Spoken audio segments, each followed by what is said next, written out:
बैसाखी का दिन है, लेकिन पूरा पंजाब बैसाखी नहीं मनाएगा। हम सब बैसाखी नहीं मनाएंगे।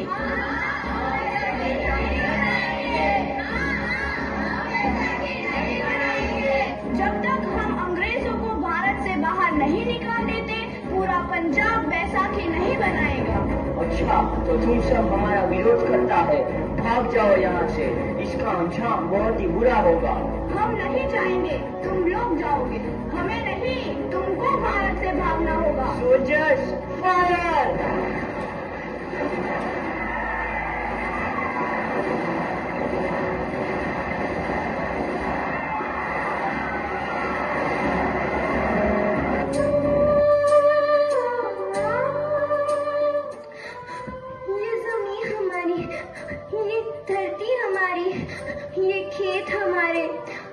अभी थोड़ी देर पहले हमारी ये फसलें लहरा रही थी, पर इन अंग्रेजों ने हमारी फसलें बर्बाद कर दी। इन अंग्रेजों ने एक ही झटके में इन सब फसलों को काट दिया। अंग्रेजों, तुम्हारे इस अत्याचार से हम डरेंगे नहीं। इस अत्याचार का बदला लेकर रहेंगे। हम आजादी लेकर रहेंगे। जलियांवाला बाग हर हिंदुस्तानी की आंख नम कर गया। इस कांड में कितने मासूमों की आहुति चढ़ गई। इतनी हैवानियत से इंसानियत कत्ल कर दी गई। जलियांवाला बाग के हत्याकांड ने आजादी की आग में घी देने का काम किया। मासूम औरतों, बच्चों की दर्द भरी चीखें और सिसकियां इनकलाब का गूंज बनकर उभरी। लाला लाजपत राय, भगत सिंह, राजगुरु, सुखदेव सरीखे क्रांतिकारियों ने भारत की इस जमीन से विदेशी दरिंदों को निकाल फेंकने के मंसूबे मजबूत कर लिए। 8 अप्रैल 1929 लाला लाजपत राय के नेतृत्व में साइमन कमीशन के खिलाफ एक भारी जुलूस निकाला गया। Simon commission, Simon commission, Simon commission, Simon commission, Simon commission, Simon commission, Simon commission, Simon commission, Simon commission. बेवकूफ इंडियंस, तुमको हमारी बात समझ में नहीं आती। Stop this. Simon commission. नहीं मानता। आई से स्टॉप दिस। लाला जी, आप आगे बढ़ो, हम आपके साथ हैं। लाला जी, संघर्ष करो, हम आपके साथ हैं। लाला जी, संघर्ष करो, हम आपके साथ हैं। लाठी चार्ज करो।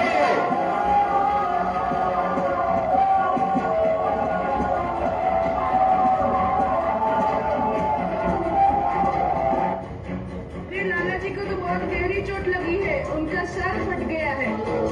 मेरे शरीर में लगी एक एक लाठी अंग्रेजी सरकार के कफन में कील का काम करेगी। ये आजादी की लड़ाई रुकनी नहीं चाहिए।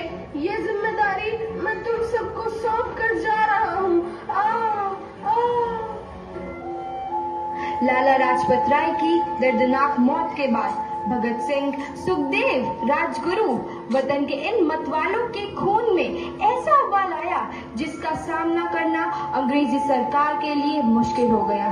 अंग्रेजों को करारा जवाब देने के लिए स्कॉट और सैंडर्स को मारने की रूपरेखा रची गई।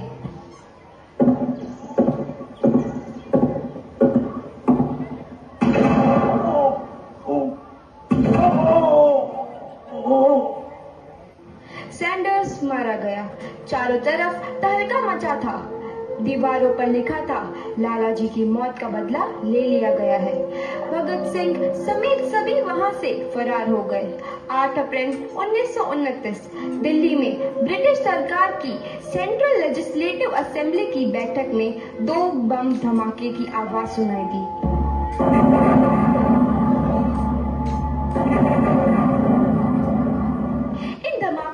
अंग्रेजी हुकूमत को हिलाकर रख दिया। इस घटना को अंजाम देने वाले भगत सिंह, राजगुरु और सुखदेव ने अपने आप को अंग्रेजों के हवाले कर दिया। 1930 को अदालत ने अपना फैसला सुनाया। मुलजिम भगत सिंह, मुलजिम राजगुरु, मुलजिम सुखदेव को दफा 121 और दफा 302 के तहत ये अदालत तीनों को मुजरिम करार देती है और इस गुस्ताखी के लिए ये अदालत इन तीनों को सजाए मौत की सजा सुनाती है। सरफरोशी की तमन्ना अब हमारे दिल में है, देखना है जोर कितना बाजुए कातिल में है।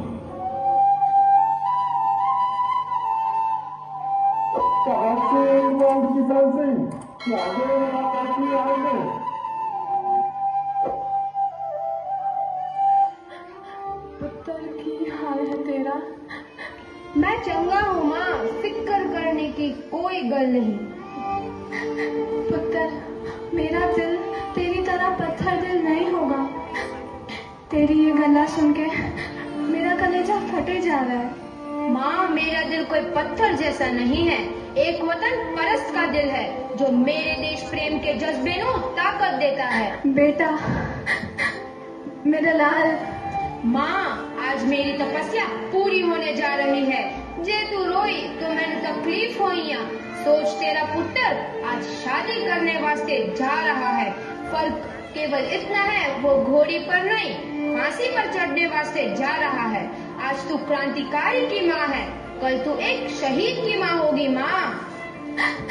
पुत्र भगत, तू इतनी छोटी उम्र में हम सबको छोड़ के चला जाएगा?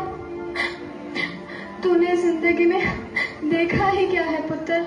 मैंने अपनी माँ देखी है, जिसने मुझे एक ही बात बताई है कि बेटे, अपने देश के लिए एक बार मरना 100 बार जन्म लेने के बराबर होता है।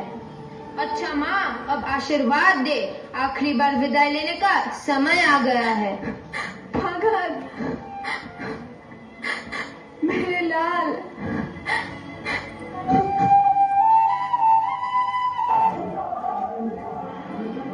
भगत सिंह, तुम्हारी कोई आखिरी ख्वाहिश?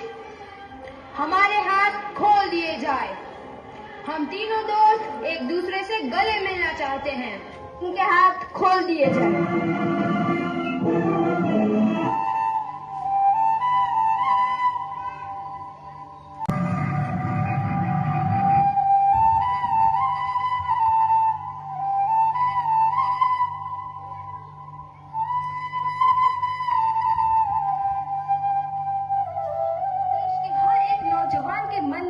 आजादी की नई उमंग हिलोरे लेने लगी।